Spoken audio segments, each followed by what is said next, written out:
of that was our speaker this morning. Doris Olafsen has been a friend for over 30 years. She's the founder of Do Philanthropy Incorporated, the co-founder of Joyful Living, Joyful Giving Foundation. Doris is a social entrepreneur, a coach, a consultant. She's worked in fundraising at the international level for over 25 years. And Doris, you have a knack for cultivating relationships and then infusing encouragement into those spaces, helping individuals and charities and businesses feel that encouragement and achieve more than they've imagined. And Doris, as a longtime Langley resident, she lives here with some plants, her Shih Tzu Terrier, and a few beautiful paintings of her late husband, Ray. And she also has, it was incorrectly reported in the newspaper, that she has a tattoo on her chest. It's a tattoo on her wrist that says "Unpoverty." Family is tattooed on her heart, that's on her wrist. And Doris gets very excited about working with people, and sometimes she forgets to sleep. So Doris, would you come and encourage us this morning?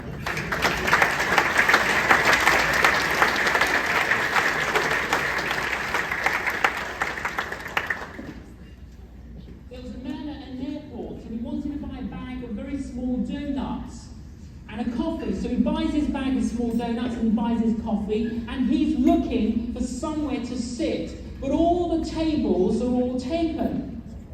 But there's one table where there's one man sitting, and he thinks, oh, I'll just go and sit opposite him. So he goes there, he puts his coffee down, he puts his bags down, he gets his coat off, puts it on the chair, sits down, opens his coffee, has a sip, picks up the bag of donuts, opens it, takes out a donut, starts eating it, puts the bag down. The man opposite stretches over, picks up the bag of donuts, opens it, takes out a donut, starts eating it, puts the bag down, smiles. The other man cannot believe what he has just seen. He cannot believe that the man has just stolen one of his donuts. He's thinking, what is the world coming to? What is the world? But then he thinks, well, maybe, the guy's not quite there, or, he better not say anything in case the guy kind of erupts and is violent. But he gives him one of these, it looks could kill look. He picks up the bag of donuts, he takes out another donut, and he moves it near to his coffee, as far away from the other man. While he's sipping his coffee, the man stretches over, picks up the bag, takes out another donut, starts eating it, puts it on the table, pushes it back, smiles. The other guy can't believe he's done it twice.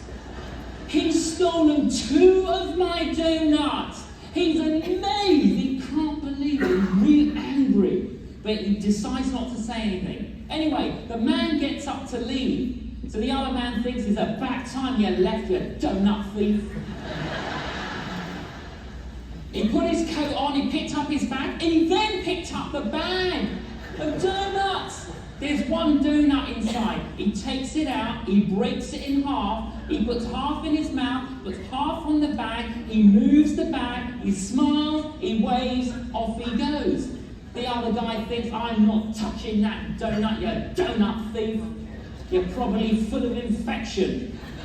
Anyway, he looks at his watch. Oh, it's time for me to go. He gets up, he puts his coat on, he then bends down to pick up his bag, and sitting on top of his bag was his bag of donuts.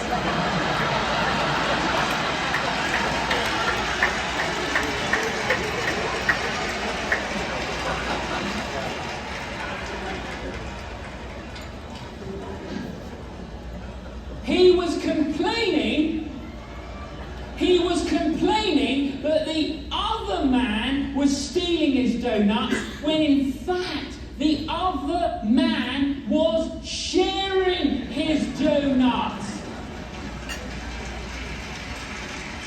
Now, listen to me. God owns all the donuts.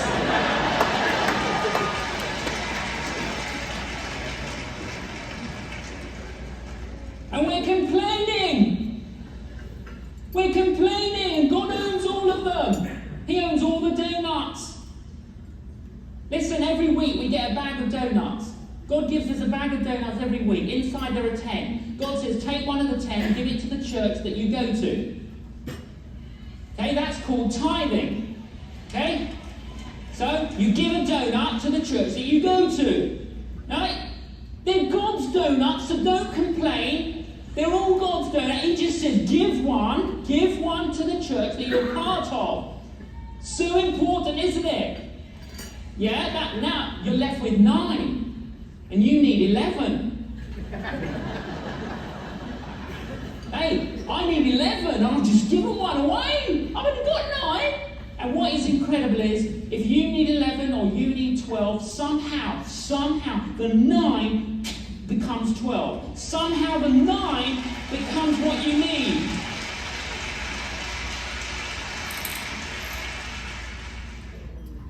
Okay, that says it all. And that truth, amen, go ahead and clap, that we just watched, I have seen that lived out countless times throughout my life here at home and around the world. In God's economy, there is enough. There is more than enough if we share. Give back to God what is God, use what we need, and then share. Or sometimes give to God what is God, then share, and then take what we need. Scriptures say He will open the windows of heaven for you and pour out all the blessings you need. Need being the most important word in that sentence. But it's not just your need, it's the needs of others as well. What's the secret? Trust. I want to thank the organizers for today's breakfast for giving me an opportunity to come and share a few stories with you. And I want to thank all of you for being living examples of what it means to share what you have, your time and your talents. Friday, October the 18th, 2024. This is the day before the day. And I know that there are some of you in this room that are tired as you go the last lap. Thank you for giving yourself to the call, for being vulnerable. You've not lived today until you've done something for someone who can never repay you. That quote is from John Bunyan's Pilgrim's Progress, and it encapsulates the way my husband Ray navigated the final chapter of his life. When Ray was diagnosed with stage 4 esophageal cancer, he faced the news with a remarkable perspective. It was like he'd been given kryptonite. And this usually quiet, albeit extraordinarily hilarious, man became superhuman. He would share with people that knowing your expiry date clarifies what truly matters and really does ramp up your courage and convictions. Ray's humor would often win the day in whatever room he found himself, even more so once he knew he was on his final trek. So much so, there was a whole lot of Ray-isms that we learned about after the fact. And my husband is probably one of the very few people that I know that has actually attended their celebration of life while he was still alive. Our church home group hosted a Ray's Not Dead party with his blessing. No, Ray's Not Dead Yet party, sorry. Laughter, tears, and spoken words of gratitude were shared that night. Not just to Ray, but for Ray, but from Ray. Some said we should all do this. It would be pretty cool to hear what they're going to say when you're gone. This man, who had been raised in very humble circumstances on the other side of the tracks, literally on the other side of the Fraser, was raised by a single mom who managed to somehow teach her children that even though being raised on welfare meant you might just barely have enough of anything on any given day, there was always just a little bit that you could always share. My husband learned early to give, not because he had much to give, but because he knew exactly what it felt like to have nothing and to be that kid. Ray's commitment to Christ later in life was indeed life-giving. He grabbed hold and hung on to the biblical truth, to whom much is given, much is required. He lived out the promise of Joshua 24:15. As for me and my house, we will serve the Lord, and we did. That generosity seed that was planted early in his life blossomed into something extraordinary. He made it giving for all of us super simple, and it didn't have to look the same on any given day. He just showed us how. He always gave that first donut to the local church. He was very faithful to his local church, but it was also okay to come alongside that young man in downtown Langley, you know, the one with the grocery cart full of empties. And the right thing to do wasn't to just look the other way, it was just to show up with even more empties and fill up his cart. And while you were doing that, get to know his story and find more meaningful ways to engage with him. Or maybe it was that little bit extra that ended up in our bank account last month that was exactly what that struggling young family that we'd heard about needed to make sure they got their car repaired and their kids had snowsuits that winter. Or the next time he left a restaurant, it was always a good idea to look around, pick a random stranger, a couple, a single, a family, and just pay their bill and leave. And maybe, and this happened often, you're called to stretch, to invest in a program or a building or that local or international ministry that you just decided that was a priority and do it. Ray's generosity was boundless and joy in giving was contagious. He lived by this principle from Scripture. Top line, God loves to bless his people. Bottom line, we are then called to be a blessing. When it became clear that cancer would be his transport to heaven, Ray and I met with our lawyer to set up a family foundation. His dream, let the giving journey live on in and through his family and friends. Let them experience joy in giving. 9 months after that meeting, around 9 a.m., on October the 23rd, 2017, we received the call from our lawyer, Ken Volkanot. A lot of you know him in this room. Great news! CRA has granted the Joyful Living, Joyful Giving Foundation charitable status. Again, God's timing. Because just 9.5 hours later, on that very same day, Ray crossed the threshold from earth to heaven. And one of his last messages to our family was, keep going. This story is not finished. God is still writing the larger script. It really was supernatural what the Lord did, even getting charitable status so quickly, and what is continuing to happen because of this one man's leadership. I'm pretty sure Ray would be stunned to see what that final mission has actually meant for people and projects locally and globally. You can learn more about it by scanning the QR code up there. But Ray's leadership reminds us that we just need to go. And the more you walk, the less you have to talk. And it's a very good thing to love and to live and to give extravagantly and unconditionally. And finally, live life with no regrets and in everything as unto the Lord. Now, if Ray was here, he would love to surprise you. So on behalf of the Joyful Living, Joyful Giving Board of Directors, and Peter Fassbender is on our board, and my son Travis is on our board, and they're here with us today. We are pleased to tell you that if you're at table 10 or table 17, and you look underneath your seats before you leave, 2 of you are going to go home with a $50 gift card from the Trading Post in Fort Langley.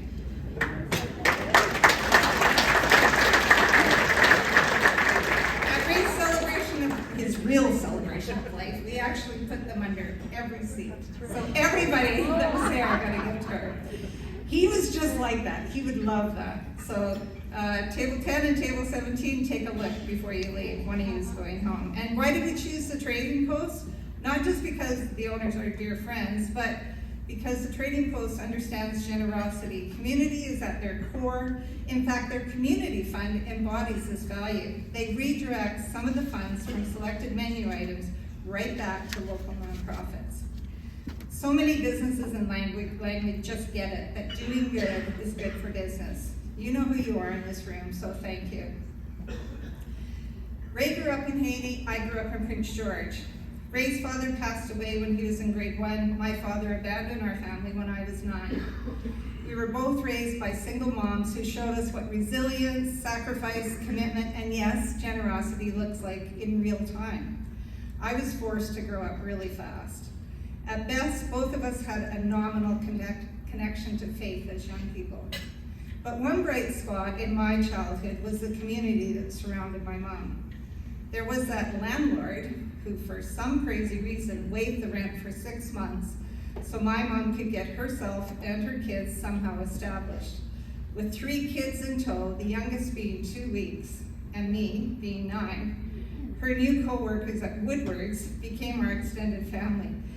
It was crazy when I think of it now, but Woodward's hired for attitude and willingness to learn way back then. And they had some of the most incredible staff. That little department store staff in Prince George, BC had a values-based mandate long before social purpose or corporate social responsibility was a thing. And they were my introduction into seeing selfless generosity in real time. They were a lifeline, helping us maintain dignity through tough times. They ensured our family received lovely Christmas gifts. They supported my brothers in hockey, and they even enrolled this rough and tumble teenager in etiquette classes. They cared for my mom as if she were one of their own, and I learned what loving generosity looked like by example. Their influence, giving and caring, would have a lifelong impact on who I would eventually become. And I would forever have a soft spot for little 9-year-old girls that had to grow up fast. Little did I know that this would also become part of my larger script. Years later, I found myself on the TWU campus as a receptionist at the affiliate college. Actually, that's where we met, Jeff. Early in my TWU career, I was invited to join the athletic department.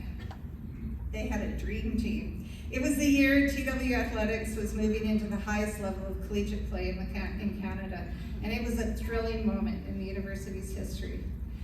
The education that I received in my 10 years on the campus, both in the classroom and the workplace, defined my calling and purpose because of the generosity of so many people that made deposits in my life and that fanned the flame of leadership.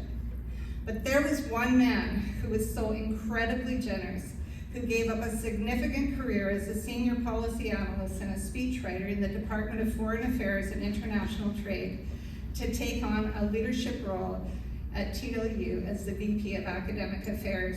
He had worked in the corporate and business world, and he knew that there was something missing, and he had a dream to create a program that would emphasize proven servant leadership skills and ability. He knew that real-life practical applications and leading like Jesus could and would bring transformation to the workplaces in every sector. Dr. Don Page generously gave up a stellar career to design, lead, and mentor many in the TWU Master's degree in leadership. I had the pleasure of being in the second cohort of students that took that class, and before I graduated, my husband, a civil servant in the provincial government, enrolled. This was not just an academic experience or exercise, this was an investment in people. Yesterday I was at the Global Leadership Summit, and Dan Owalabi, Executive Director of Branches Worldwide, a nonprofit dedicated to investing in high-impact entrepreneurs around the world, challenged us to ask ourselves, who is your legacy? Who do you see potential in where other people don't?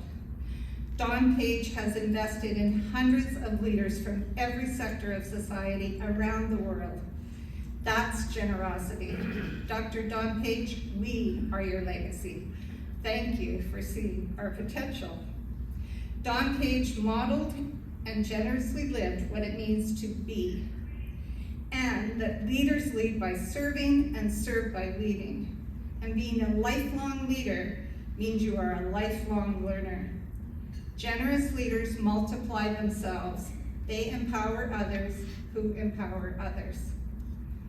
It's with a heavy heart that we are acknowledging that Don has cancer. And over this past month, his health has taken a steep decline. It just seems fitting that a couple of you will walk away today with Don's book, Servant Empowered Leadership. Do Philanthropy is thrilled to gift this book, a treasure trove of experiential leadership, learning exercises, case studies, discussion group exercises, and so much more. If you're sitting at a table, table 14 or table 7, and there is in front of your seat one of my little I don't have business cards, I have stickers. And you can come and get your book after we're finished. Everything that I have learned about generosity and what it meant to connect vision, mission, and opportunity to this point prepared me for the next 17 years of my life. I served alongside an incredibly passionate and committed international team at Opportunity International. Our vision was to help empower people living in poverty to transform their lives, their children's futures, and their communities through the power of microfinance. I had a front row seat, and I was able to be part of turning up the volume and building high-performing fundraising teams and strategies that would not only raise awareness and funding from individuals, businesses, and foundations, but also would be part of transforming entrepreneurial donors' lives here as they connected with entrepreneurs in the global south. I learned more about generosity over those 17 years, and I could literally write a book on what it means to live a life generously. But the wonderful thing was, those lessons came my way as I sat under that papaya tree in Ghana, or on a rooftop in Colombia, in the barrios of Peru, or any other unique and spectacular location in so many of the developing countries we were working in. Even though our clients only had a little, they always had enough to share with the donor guests that I had brought to encourage them in their businesses. Without exception, we always came away being the ones that had been given the most. In 2021, my husband's challenge to keep on living generously and sharing not just financially, but my time with others, and Don Page's challenge to multiply myself, became the driving force behind the launch of Do Philanthropy, Inc. Our dream is to help charities across Canada and, yes, internationally thrive. You can find out more about us, the work we do, and the charities we're serving by checking out the QR code.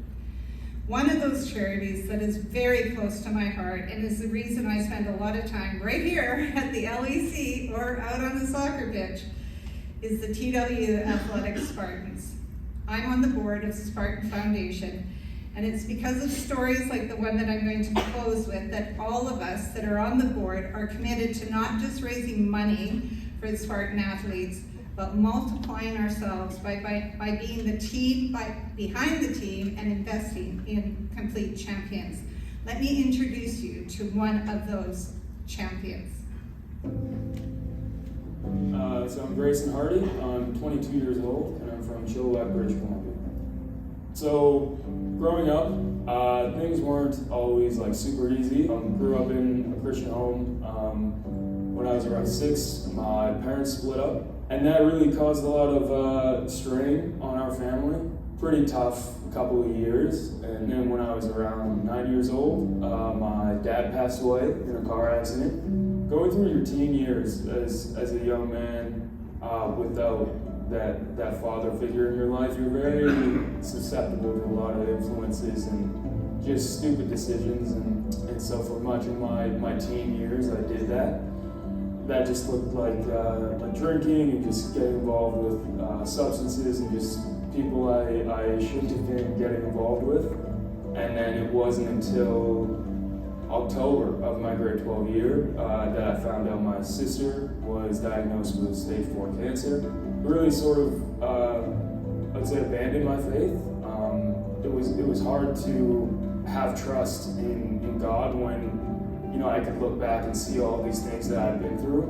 And with my sister getting sick, that really just brought up a lot of like the grief and trauma of the past that I just didn't deal with properly. And so it really put me at I would say, probably the lowest point in my life. I dropped out of school, my grade 12 year. I stopped showing up to work. I quit the football team. I pretty much just gave up on everything, and it lasted for quite a while, even after my sister was healthy again. Kept trying to fill that hole to feel like that sense of normalcy again. And it really wasn't until coming here and being a part of this team and a part of this community that I realized God was what I was missing that whole time. I just really heavily relied on my teammates to sort of build up my relationship with God back to where it was in the past. And now, honestly, even 4 years later, that's something I'm still trying to work on. Rugby, it's a tough sport to reflect that on the field, but we try and do that as best as possible. What we do is sort of serving God through putting our bodies on the line and doing our jobs well and serving our teammates. I think, yeah, taking that outside of rugby and trying to put those qualities on display in my own life and in my own relationships, that's definitely a goal. And yeah, I think it transfers over quite well into normal life. My faith in God, my relationship with God is at probably the strongest point it's ever been in my life, and it wouldn't be where it is now if it wasn't for my experience here at Trinity, and if it wasn't for the spiritual leaders on the team and the coaching staff that really care about our relationships with God and our faith. And yeah.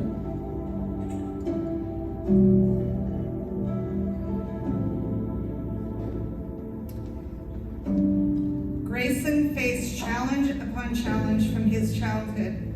He was a high school dropout, but now Grayson is the academic leader on the Spartan rugby team. He is multiplying himself by helping first-year students. He's a key leader on the Spartans leadership team, and he has spent time leading his rugby teammates as together they've helped build feeding stations and serving the poor communities in Paraguay. He's the cornerstone of the rugby team in the scrum as the starting right head prop. Upon graduation, Grayson is returning to his hometown of Chilliwack, and he will be that inspirational teacher in the classroom and that motivational coach on the pitch who can truly testify to what it looks like to be loved unconditionally and having experienced extravagant generosity. If you want to learn more about the Spartan Foundation, I encourage you to come out to our Complete Champions reception. Little plug, little advertisement, Steve. Right here, and here two-time Olympian and Team Canada's men's volleyball and TW Spartan alumni, Lucas Van Berkel, come and share his story. November 22nd, 3 p.m. here. Check it out on the Spartan Foundation website. Generosity begats generosity. And wouldn't you agree there were never more important days for us to remember and live this out than the days we are living in. Thank you to every single one of you for your leadership, for your generosity in the way you're investing your lives in our community, and for living out your call. There really is no place quite like Langley City or Langley Township. And I think we can all agree there's nowhere we would rather call home. So let's go, let's be, let's do. Let's leave here committed to love fiercely and live generously. Thank you.